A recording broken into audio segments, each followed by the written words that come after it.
የኮሪደር ልማት ስንጀምረው ብዙዎች ላይ ገባቸው ይችላል። ዛሬ ግን በገሃድ የሚታይ ነው። ለድፍን አፍሪካ ምሳሌ የሆነ የአፍሪካ መሪዎች በርካታ ሚኒስትሮቻቸውን እየላኩ ልምድ የሚቀመሩበት እንዴት ሰራችሁት? ገንዘቡ ከየት መጣ?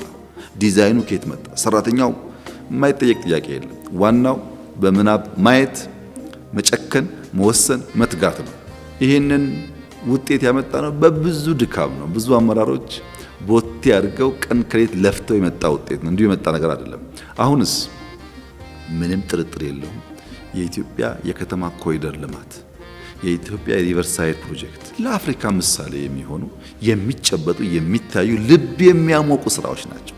እንኳን ለሚያያቸው በየቀኑ ለምንመራቸው ለምንሰራቸው ሰዎችም በከፍተኛ ደረጃ ልባችን የሚያሞቁ እንኳን መንግስት ሆንኩ እንኳን በዚህ መንገድ ሰራው ያለፍኩበት ፈተናና መከራ ይሄን ለማየት ከሆነ እሰየው እንድንል ያደረገን አኩሪ ተግባር ነው። ኢትዮጵያውያን በሙሉ ሊኮሩበት ይገባል።